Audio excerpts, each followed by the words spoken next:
Hello, bowling fans. This is Dustin J. Markowitz coming taped, as always, from the gem along the Colorado River, Laughlin, Nevada, bringing you yet another edition of your favorite bowling talk show, Bowling Evolved. Join me, as always, is my partner in crime. He's a 5-time PBA national champion, major winner, a member of the Millionaire Club. You know what? Just one heck of a nice guy, the one and the only Eric Forgel. Eric, how you doing tonight? I'm still here, and I'm still a very nice guy. But that's okay. Not most people don't see it that way, but that's okay. We know who the good ones are. Anyway. Yeah.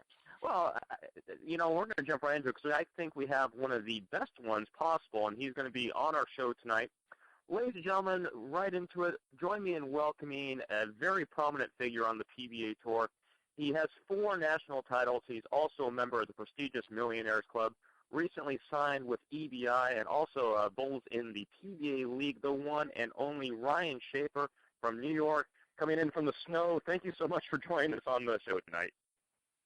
Yeah, I'm in the snow and the cold. It's -3, but I'm glad to be on your show tonight, guys. God, I feel for you. It's like -78 here or something like that in Vegas. Snow? There's no snow here. We don't do snow. We just do 120 degrees and beautiful weather besides that. But Ryan, so glad to speak to you again, my friend, after all our years on tour together. Glad to see that you're still out there throwing the rock against the kids and holding your own and doing quite well. Thanks, Eric. I know that a lot of people don't know this. You were always one of my favorite guys on tour. You were one of the hardest workers. I thought we got along great, practiced together a lot, so it's good to be able to talk to you tonight. Yeah, it's great, and I didn't have to pay him for that statement, Dustin. That is, I was just going to say. I didn't have to pay him. I didn't have to send him any money. He just stated the facts once again for somebody who was out there with me, living the dream, trying to at least. And I can totally appreciate him still trying to live the dream and still putting up with today's version of the PBA Tour, which is, in my humble opinion, nothing like what the PBA Tour used to be, but it's all that's left, and that's why we have Ryan on the show, because Ryan can give us the first-hand opinions and outlooks on what is currently going out there, unlike yourself and me and you just looking at it from the outside now. We get to speak to someone who's actually still doing it and obviously still enjoys it and still very good at it, and I was going to be curious to see what he has to say about the Masters last week. And, of course, the TSC this week that looked like to me that they bowled on a house shot. But, hey, that's just my opinion. I could only go by the blue oil that I saw on TV today. So what do I know? What do I know about the blue oil square that was on the lane? It's just a blue oil square. So that's okay. But that's all right. That's okay. I think that's a great blue oil. Yeah, I was going to say that I think is a great place to start out. Ryan, obviously you participated in both the Masters and the Tournament of Champions. Again, you are still a very prominent figure out on the PBA Tour going against the kids, as Eric likes to say. Tell us a little about those 2 tournaments and your current opinions on the PBA. Well, the Masters is kind of an outlier because the PBA doesn't control the lane maintenance for that. The USBC does that. But in my opinion, the biggest difference between lane maintenance today and what it was in the past is that they're referring to multiple angles in a different manner. The way multiple angles used to play was that they wanted every type of style to be able to play at some point during the day, at some point during the block. So if you were versatile and you could do a bunch of different things, you had the advantage. I think the difference today is they're allowing all different styles to play right away on the fresh. And that makes it a little odd because when that happens, obviously you have to make the lanes a little softer. Now, the Masters was not nearly as easy as the TSC. And I know everybody looks at the TSC and says, man, it looks like a house shot. It's not a house shot for everybody, but for pros, it's definitely a house shot. That was a perfect blend. You're not going to get a better blend out of the gate than that was. In fact, I was afraid to practice on it because I didn't want to ruin what the lanes were like. You know what I mean? They were so nice on the fresh. I think I had 3 257 games on the fresh. And the reason why I didn't have higher was the solid 9s and ring 10s, just happenstance. But it allows the guys with the big hand to start left. I mean, they're sliding almost in a left-hand gutter right on the fresh. And that's just highly unusual. It didn't used to happen in the past. The past patterns used to hook enough in the middle where the guys with the big hand couldn't start left. Their ball would check up. They'd have to start to the right. As you bowled throughout the day, the lanes would blend out, and then you could move left. And I have a couple of different theories on as to why that's occurring. It doesn't make much sense as far as the TSC goes. I don't know why they would do it. But in other events, if you follow me, we have a limited schedule. We don't bowl 30 tournaments a year anymore or 20 tournaments. And when we do bowl, most of the tournaments are very short. Like at the World Series, you're 7 games. You bowl 7 games of the finals, and then you cut to a TV show, so they're 14 games. I believe the lanes are how they are because they believe that they have to give every style a chance right away, that there's not enough time throughout the day to allow every style to come into play. So they try to make it as close to what they term fair throughout the day, so everybody has a chance right out of the gate. And since we don't bowl a ton of tournaments, same thing. There's not weeks where, well, the left-handers have it this week, or the straight guys have it this week, or the guys hook it have it this week. So they just give it to everybody every week. And that creates high scores. I think one of the things that held the scores down at the Masters a little bit was that bowling center really did not carry that great. It's just one of those places where you rang a lot of 10 pins, you left a lot of solid 9s, pocket 7 10s. So I think the scores of the Masters would have been higher if it carried as good as Woodland Bowl does, where they had the tournament champions. I don't know what you guys think of my opinion, but that's what I see. I think it's very easy to sit back and say, hey, the lanes are walled up, but they're really not. They're just a perfect blend. And Eric can attest to this. When we used to bowl on the fresh, they were hard, and we would break them down, then they would get easier throughout the day. Right. Him being left-handed, probably a little different, but on the right, at least that's how it was. Now, they're easier out of the gate, and then we actually clip them. They actually do get like league as you go throughout the day because there's enough in the middle, and then the outside burns up, and that's when the high rev guys take over because they can just throw it so hard at the dry, you can't beat them at it. You just can't. There's no way you're going to beat them at it. I guess when I watch the show today, I don't watch it too often because it's just not like it used to be for me. But when I did watch it today, when they had the blue oil out there, it kind of looked like a 10 to 10, or 8 to 8, whatever it looked like. It looked similar to a house shot. Obviously, it's never like a house shot, but again, it just looked that way. And I saw the scores throughout the week. They looked pretty high for a TSC in general. Most of the time the majors were always a little lower scoring, and you, Ryan, always bowled very well in the majors, and I think that had something to do with it. And the TSC sometimes could be high scoring in the past, but this week looked a little higher than normal. And I was just curious to know, do you know why they decided to go this direction, or is it just one of those things? I think as far as the blue oil goes, there has to be so many units for the blue to show up enough where it differentiates between what you see in the middle of the lane. So if I were them, I wouldn't use that blue oil because it does make it look like a house shot. It doesn't do its job.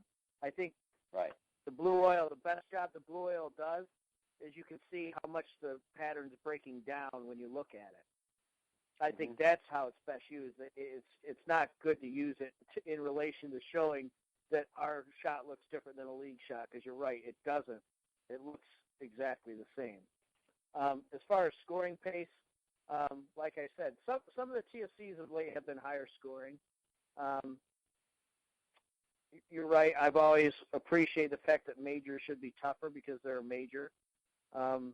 But I think, like I said, there's such little opportunity for us to bowl anymore, and there's so few tournaments that I think they feel like they have to give every style a chance every single week, and the best way to do that is to soften them up a little bit. I don't personally agree with it, because then you're giving away the pocket, and then it matters when you lose a hit or if you lose a hit. You know, that's lead bowling. That's, you know, instead of focusing on shot making and repetition, you're focusing more on luck. And not that luck never comes into play, because it does. But, you know, when you're talking about whether you carry a solid 9 or whether you don't, you know, to me that's kind of stupid. I just can't appreciate that type of bowling. What do you think about the two-handed bowling craze that has? It just appears to me, as I watch the shows every now and then, and what I see, it looks like they're pushing or promoting the two-handed style, whether that's from Tom Clark or not, I don't know, or just the way the environment has changed. It just seems like it's you know, obviously Belmo is very, very good at it. There's other guys who try to do it, but he's got a certain touch to it, and he's just fantastic. It just seems like they're pushing the game that way, but for people who teach the game, you don't teach it that way. And what does that do to people who teach the game normally when you see the best bowler in the world, as at this point, I would have to say, bowling with two hands? I mean, I agree. I mean, first let me say, the thing about Jason is he wasn't content with just being good. He wanted to be great, and he really worked at his game. I mean, he's tamed it down a little bit. He posts the shot. He's gotten so much better than any other two-hander at it that it's pretty impressive. My belief is, I think the powers that be believe the two-handed style looks more athletic. The problem I have with it is a couple different things. One, bowling is supposed to be a lifetime sport. I don't see that style being used by a 70-year-old person trying to enjoy the game. Nope. I mean, the toll it takes on you physically, I can't imagine. Secondly, the only reason it's allowed is because nobody ever thought anybody would do that. Nobody ever thought somebody would throw with two hands, because that's not how you bowled. The other thing is the controversy is over whether their left hand is on the ball at release or whether they manipulate the ball with their left hand. And I would just say this. When does the release start? The release starts when your thumb exits the ball, okay? The release is finished when your fingers exit the ball. Technically, their left hand is always on the ball at release because their thumb's not in the ball, okay? They're very defensive about whether they're manipulating the ball with the left hand. I don't know of any rule against it. So if you're defensive about it, you know it's wrong to do it. And they're very defensive about it. And third, when they're throwing the ball 30 feet in the air, two-handed, their left hand's got to be on the ball when they're doing that, because there's no other way to get it that far down the lane. You have to, I mean, when you're throwing it two-handed and your thumb's not in it, you got to use the other hand to throw it in the air. So their left hand's on the ball at release. Let's all get that out of the way. I don't care what anybody says. That's just how it is. So when they can manipulate that ball with their other hand, not just rotation-wise, but speed-wise, it's definitely an advantage. I know they passed a rule about thumb holes and everything for the two-handers and where you can put them and this and that, whether you can have them or not. My issue is always this. I don't care if they have the thumb hole in the ball. Just make them put it in the same place every time like I do. You know, they move it around, and it is a second weight hole when you do that. But if they just put it in the same place every time, then it's not. Because a guy like Osku uses his thumb to throw his spares. So you're kind of penalizing him for no reason other than you're trying to put something back in the box that you allowed. So I don't agree with that rule. I just think make them put the thumb hole in the same place every time. Otherwise, it doesn't make any sense to me. Well, let me just ask you this: do you think? And again, the lanes always seem to have a lot of friction on them, and it's always that same motion. I always see him in around the gutter cap or sliding almost in the left lane, launching it. Mm-hmm. It always seems like there's a lot of friction on the lane, and the volumes don't look really high. They look actually on the low side. Don't you think, like back in the day when they used to make when the lanes were slick and you had to pretty much go up and at them at times? I just don't see that anymore. I don't know if that's out there anymore, and that's why I wonder if the lane was slicker across and the volumes were higher. I don't care how many revs you put on the ball. If it doesn't contact friction, it's not going to hook. So don't you think maybe because the lanes seem to be just drier in general, the guys who could throw at 20, 22 miles an hour with revs have the advantage over almost all the other players? So to me, that's condition-driven, environment-driven, and I know he's really talented, but if that environment wasn't there, would he be as talented? I think he'd be successful, but not as successful, and I think you're absolutely right. Because they're capable of throwing it so hard with that many revs, their ball doesn't read the front of the lane. They can throw it through the front, and it doesn't read the front of the lane. If my ball sees friction in the front, it might not hook early, but it's going to read it, and it's not going to hit as good. So it's not going to go through the pins as good. We do have patterns that are a little longer and a little slicker, like Scorpion and Badger that we use in the summer, the 52-foot pattern. Jason's bowled okay on those. But 39 feet seems to be the distance. His ball ignores the first 39 feet of the lane. It ignores it. It doesn't even see it. So he's got 21 feet of back end for the ball to react. Every major is contested at 39 feet. And that's not to diminish at all what he's accomplished. To make that many shows in majors in that short period of time is unbelievable. I mean, you have to be on top of your game. I don't care if the condition favors you or not. That's incredible. But that particular distance certainly favors him. That amount of volume certainly favors him.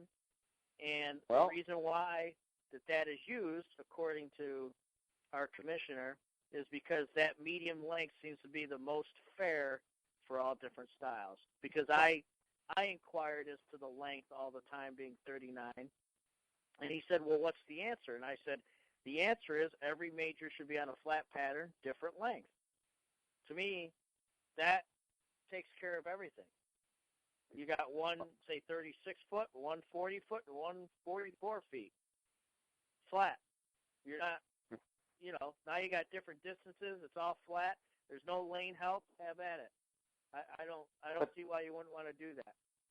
But then if you do that, if you do that, then maybe that one person that you really like and you want to be the face of bowling wouldn't always do so well. Well, that's too bad. That's. I mean, I'm just saying. If you remember back in the day, which I'm sure you do, when they had the issues with the PBA and the lawsuit and all the stuff that came out at the trial about the different lengths they had on each of the players, and when they wanted a certain thing to happen, they did this length or they did that length because they had it, categorized in a certain length where certain people's break points are. I realize that's ancient history, but maybe to a certain degree that still does come forward. I'm pretty sure they got an idea who bowls well on what, and I'm sure. I think that they've been looking to try to create a face of bowling someone who's on the show all the time. I know they used to always talk about that and to get the same guys on TV every week so they can build a following. And I know he's having an amazing run, but at times I just wonder. I always see the same things when I do happen to watch it, and it always looks like the same things are going on. And I don't know. I just don't know if it's fair but I don't know. No, I'll say you're not wrong. I mean, I don't know. Back in the day, they used to have the King of the Hill because that was the idea. They had the King of the Hill match to have that one guy on every week, sure, so that fans could be familiar with that one player. And Ron Williams certainly took advantage of that. That's right. Yep. But it's tough to say that you're trying to manipulate people because he still has to perform. But I will say this. I know when they first started the animal patterns. Yep. And they said, learn these patterns, learn to bowl on them, because these are the patterns, and they're not going to change. Well, that's not after true. a couple of years, after a couple of years, they changed them, and they continue to change Of course. them. Always. Why do they do that? Because they don't like the result, okay? Exactly. if you like the result, you wouldn't change it. So as you've seen, the last so many years, the majors have been 39 feet long. They must like the result because they won't change it. I'm just saying. It's been 39 feet for how many years? The TSC's been 39. So obviously that's a magical length, and they like what they're getting, so they're not going to change it. And you know, whether they want to admit that or not, that's just how it is. You're not going to change something that you like. And I guess my thing is it good for bowling to have the best bowler in the world, the greatest right now, with throwing it 25 miles an hour with two hands, when the majority of the population who bowl with one hand? Is that good for bowling? I don't know if they're concerned with what's good for bowling or what they feel is good for the PBA, but apparently they feel like it's good for their business. Yeah. And I was gonna chime in here for a second, Eric. And this is I'm playing a little bit. You're allowed. Okay, I'll tell you what. Yeah. Hey, Dustin, I'll let you join in. Yes, come on in. You can join in. You can join. Thank you. I'm of the belief. I grew up as a shot maker. I like a harder pattern. Eric knows my game. I'm a stroker myself. I come from that mentality. However, I'm playing devil's advocate here from a business perspective.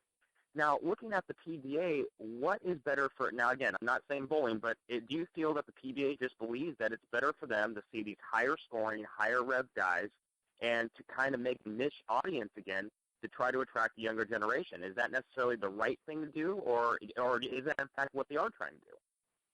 I don't know if it's right or wrong, but it's what they're doing. I mean, it's obvious. I mean, like I said, no disrespect to Jason. I like Jason, and he's worked hard at his game, and he's on an incredible run.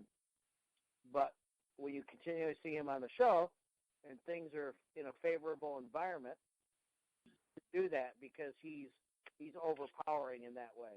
If they didn't want Jason to be on the show all the time, we'd bowl on a lot more short patterns, extremely short. And every time they come up with a long pattern, a longer pattern, medium length, long, they keep coming up with medium length or longer patterns. They've come up with one short pattern, Wolf, 32 feet. One. You know, Cheetah is basically a short house wall. Wolf is not easy, 32. Jason doesn't like that pattern. We use it once. There's your answer.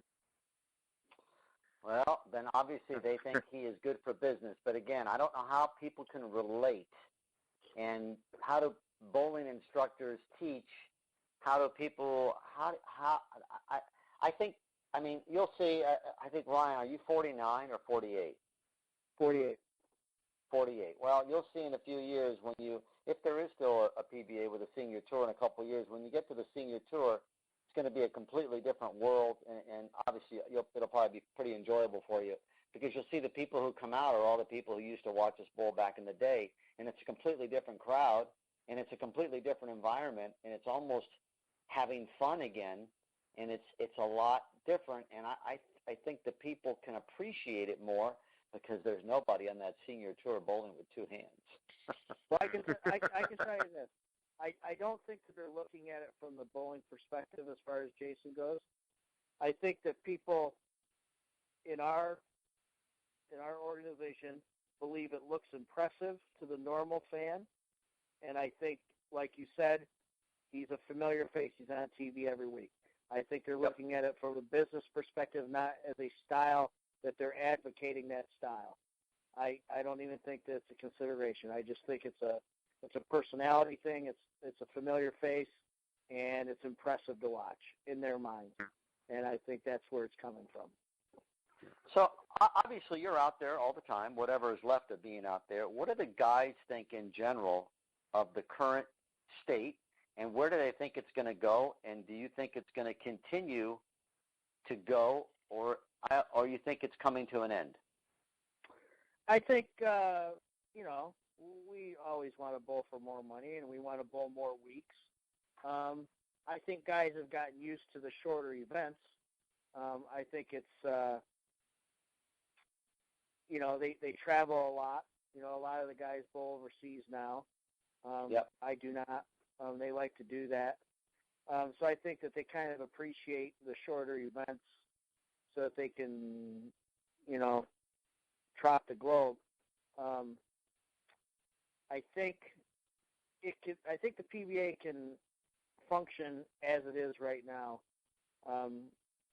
because as long as they're getting their shows on TV and they're keeping their expenses down, and they're getting some revenue back in from sponsors and product registration and everything like that, I think that they can operate like they are.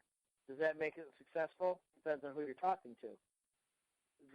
Of course, the organization and the higher-ups want it to be more successful. They want us to bowl for more money. They want it to be better for the players.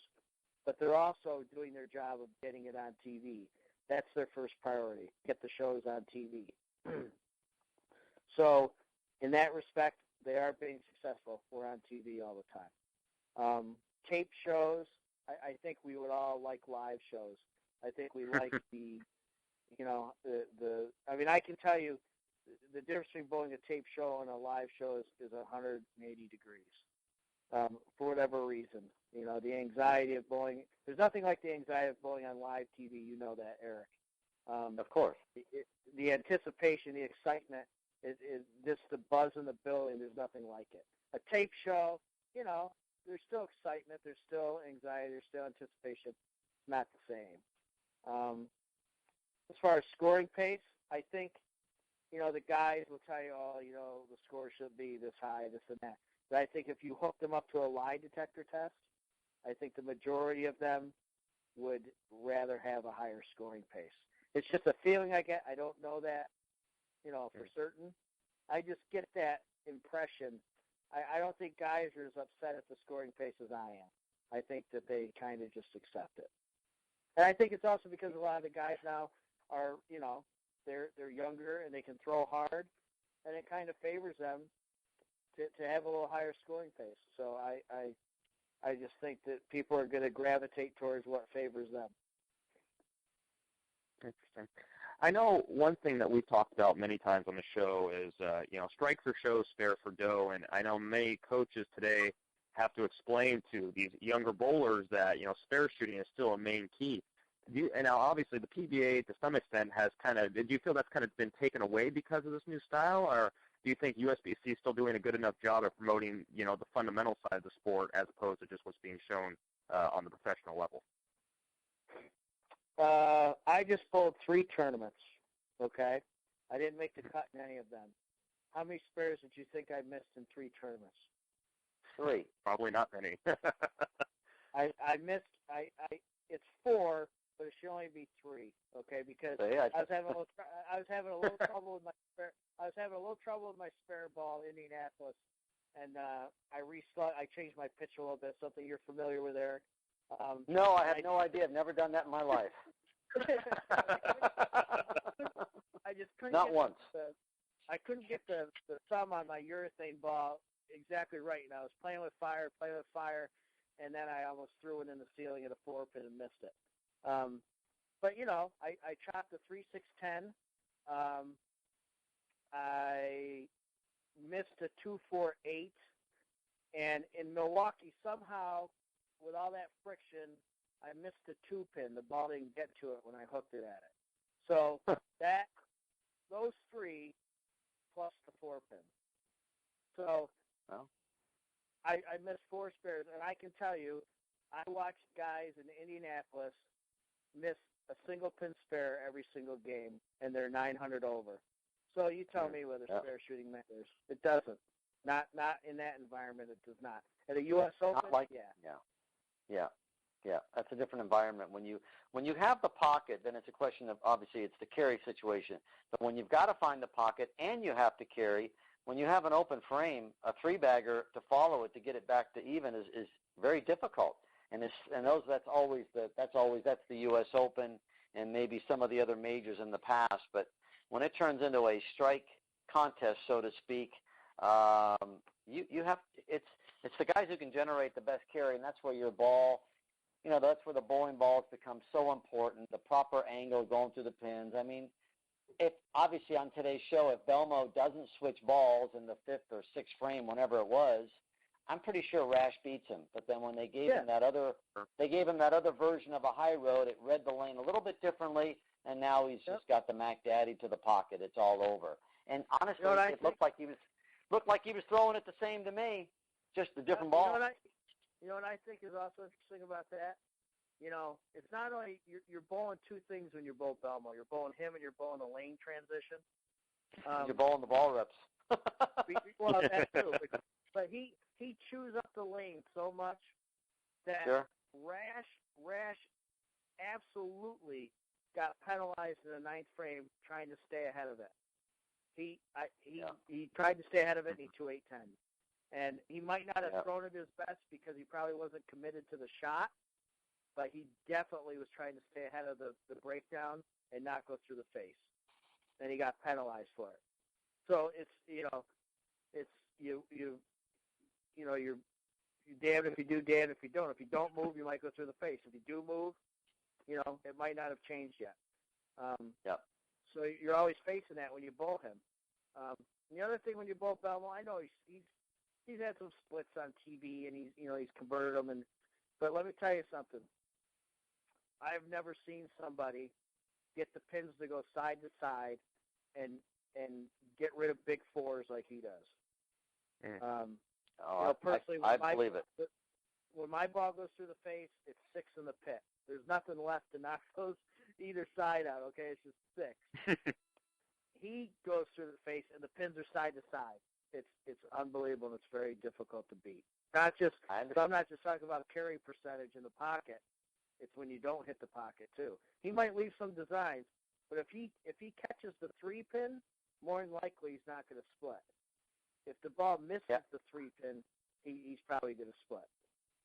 They showed a clip today of last week when he bowled Weber, and I guess he went Brooklyn on one shot, and Petey got a little excited and threw the towel up in the air. Then they had that towel thing, and he laid the thing on his, typical Weber fun stuff where Pete finds something to get angry about. But I thought that was kind of interesting. He went through the Brooklyn, and Weber threw the towel, and when it's going right, it's going right, obviously. But it's just, it just obviously it's his time, and it's his environment, and he's taking full advantage of it. I just don't know or see how I don't know how it's good for the game of bowling, and I don't know how people can relate to it. Maybe they just enjoy watching the style, but I don't know how they can relate to it and maybe want to. I just don't see it, but maybe I'm too old-fashioned, and that's just me, because I just think that as you cannot bowl that way your entire life, as you say. I don't care what kind of shape you stay. As you get older, you're not going to be able to do that. And the idea is to bowl forever as long as you can, and I think you have to put your hand in the ball to do that. That's just the way I believe it. And I agree with you, and I think my answer to you would be they're not looking at the long term or whether it's good for bowling. They're looking at short term or whether it gets them on the map right now and gets some notoriety right now. That would be my answer to you. And they're going to take full advantage of it. Jason's being successful, and he's popular. I mean, back in the day, when I was a kid, I watched Mark Ross on TV. I wanted to throw it like Mark Ross, so I tried to. So now you have all these kids that are going to try to throw it like Belmo because he's on TV every week. Is it good for bowling in that respect that you have all these kids trying to emulate Belmo? It's nice that they're trying to emulate someone. I don't know if it's good that they're trying to emulate him, but I just think that's where they're at. It's good for short-term popularity, and they're going to try to ride it and increase business. That's the only answer I can give you. Fair enough. Okay. Fair enough. I'm starting to feel bad now, Eric, because I grew up watching you and Ozio. Why can't I be emulating Belmo? I might be winning PBA events right now. Let me tell you something. I'm going to be honest with you, and I back in the day or back in the Rhino, there wasn't anybody that I can remember who tried to bowl that way, and if they did, it just didn't work because the environment was completely different. I mean, they would do things for 5-6 weeks. They'd do one pattern, and then they would do it a different way, and then they would do that. They would change things up all the time. I mean, we had high-scoring tournaments back in the day, and we had a lot of low-scoring tournaments back in the day. But the environment switched up a lot more than I think what you're seeing now. And somebody like Belmo, I just can't see that. I think it's a product of the environment and the friction in today's bowling balls. I just don't think that was available in the past. Period. I agree. I just don't think that could have. I mean, there were guys that hooked the ball and put revs on the ball, but they sucked. You know, they'd come out on tour and they just weren't very good. They could knock the holes out of it, but they didn't have a clue where it was going. They bowled bad. That's kind of what it used to be. Now, maybe not so much.